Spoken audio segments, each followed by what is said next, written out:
Hey everyone, Andy Rafael from eTeknix.com. This is a Tough Gaming Z490 Plus Wi-Fi. So yes sir! Let's do this. The ASUS TUF RX 5600 XT, a match made in heaven for those who are serious about 1080p gaming, incorporating advanced fan technology to improve airflow and silence without compromise. Each card undergoes rigorous testing and 144-hour validation to make sure it still performs to its best, even when pushed to the limit. Click the link in the description to find out more. So before we get started with this, and hopefully you like that intro, I do need to say that we are filming this video before we've actually tested the Intel 10th gen CPUs. So that means we are going to have all the benchmarks and all the overclocking results at the end of this video, but I'm not really going to be able to comment on it. So I'm interested to see what you guys think about everything in the comments section below. And maybe we can sort of, do another video in the future where we kind of analyze through everything. So Tough Gaming. Right, I need to kind of think what I'm actually going to say here, because Tough Gaming I used to like, and I'm talking about the old days with Sabertooth and things like that. It kind of had a very clear message, whereas now it seems like it's lost its way a little bit. I'm not quite sure who it's aimed at. So they say that it has military grade components. They say that it has upgraded power and cooling. But does that mean that the other boards in their range, so non-tough boards, ROG Strix boards, all that kind of stuff, they don't have upgraded cooling and upgraded components and things like that? I'm just a little bit confused. Maybe one of you guys will be able to tell me in the comments section below kind of where this kind of lies, I guess. It's a bit of a weird one. Like I say, I used to really, really like the Sabertooth boards, but I feel like it's, I don't know, just lost its path a little bit. Now let's talk about pricing. This is a bit of a tricky one for me, just based on the design of the board. It's coming in at about £215 in the UK or about $200 in the US. To me, this doesn't look like a $200 board, but I'm hoping that it's got the features and everything that will kind of redeem it just a little bit. So let's talk about the design. Well, to start with, it hasn't got an inclusive I/O, which I think is a little bit of a cop-out considering it is a $200 board. The color scheme, I'm going to admit, is a little bit Marmite. You either love it or you hate it. And I do feel that it is a little bit restrictive. The fact that it has yellow on there, it doesn't really gel properly. If you wanted your rig to be blue or green or red, what are you meant to do with the yellow? You meant to put tape on it and cover it up or paint it? Or I'm just a little bit confused by that. So, like I say, some people are going to love it, some people are going to hate it. To me, it kind of reminds me of Sonic the Hedgehog 2. You know, I think it was the second level, the chemical plant zone. It just has that industrious styling to it with the kind of grey lines and the yellow and everything. Maybe I'm just rambling on a little bit, but that's just my general thoughts about things. In terms of branding, I guess it's pretty subtle. You have a Tough Gaming logo on the rear I/O kind of area, as well as on the PCIe chipset. In terms of RGB, there isn't a great deal going on. You have this tiny little strip up here and another tiny little strip down this side. So you don't really have much going on in terms of RGB, which I do kind of like. I get it, you don't really need it. But if you want to sort of expand beyond that, then there is the ability to do so. So it actually has an addressable and non-addressable RGB header, and that basically means that you can attach LED lighting strips, RGB fans, hubs, and you could really sort of, go to town on it.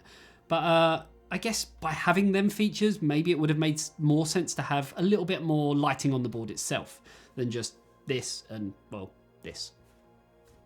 Just my opinion, really. Now, there isn't a great deal of kind of shielding and heat sinks on the area, so the CPU socket's pretty open.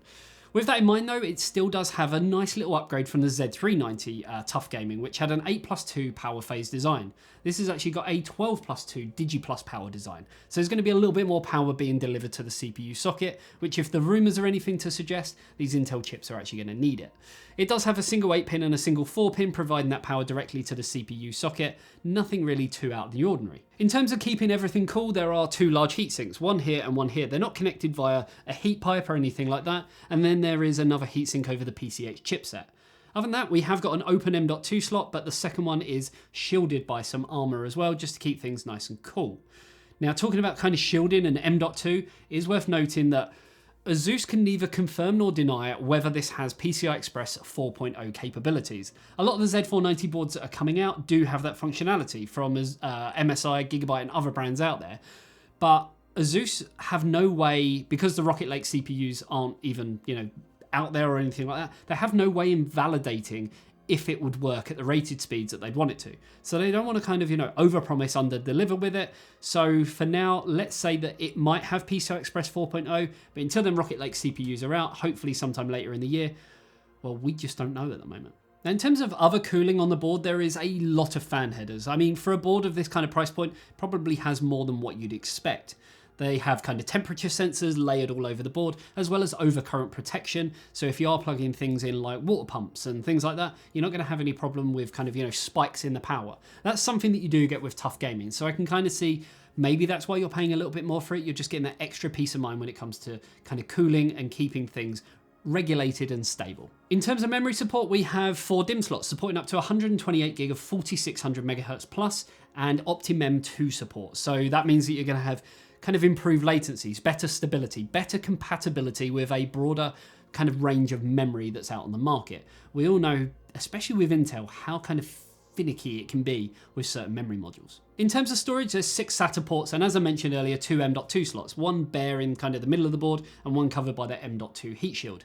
Now, it is worth noting that if you are using both of the M.2 slots, then you are going to have some issues with the SATA ports because they do actually share bandwidth. So I believe the top one shares bandwidth with SATA 5 and the bottom one with SATA 6. So if you're using both of them, technically, instead of having 6 SATA ports that are going to be functioning, you're only going to have access to 4.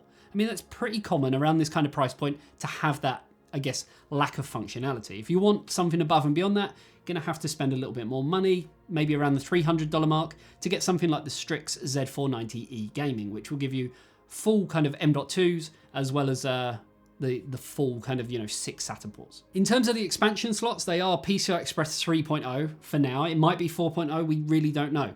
There's 2 of them in total. One of them operates at X16 speeds, the other one operates at X4 speeds. And then there's 3 X1 slots as well for expansion cards like USB cards and SATA cards and things like that. In terms of connectivity options, we do have USB 3.2 Gen 2 Type-C, as well as Gen 1, as well as USB 2.0. Now, something that's actually very interesting for this board, at this price point, is a little header situated down there. Thunderbolt. You wouldn't normally expect that on a board like this. Now, Thunderbolt is, I guess, a technology that has to be licensed, and therefore it has to be paid for. That's probably why, this board is coming out a little bit more expensive than what I maybe first saw at a first glance. So ASUS actually make a Thunderbolt card called the Thunderbolt EX. You put it into one of the PCI Express slots, plug it into that connector down there, and away you go. 40 gigabit per second transfer speeds. So if you have a NAS with Thunderbolt support, or you have an external Caddy drive with Thunderbolt support, you're going to get the best possible speed you can through that device. So it's nice to see that kind of functionality on it, and probably wouldn't have expected it from a first glance. Now, in terms of audio on the board, it does use the Realtek S1208 HD audio codec. It is kind of segmented down here. We do have, some premium capacitors on there.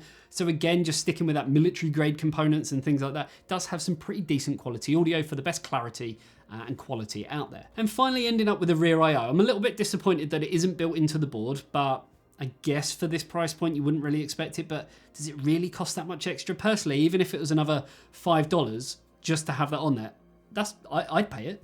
If you are a little bit old school, it does have a PS2 mouse keyboard combo port. There's plenty of USBs on here, including Type-C, Gen 2, as well as 3.2 Gen 1. You do have your Wi-Fi 6AX. You do have your HD audio with optical SD diff. You have your Ethernet on there, as well as HDMI and DisplayPort. So kind of everything that you'd expect. If you want to extend above and beyond that, all the headers that I already spoke about are on the board as well. So let me know what you think. Are you kind of in agreement with me when it comes to the tough gaming? Is it just a little bit, I don't know, where does it belong? Is it right for me? Is the color scheme, a little bit too much that it restricts you from doing what you want it to do?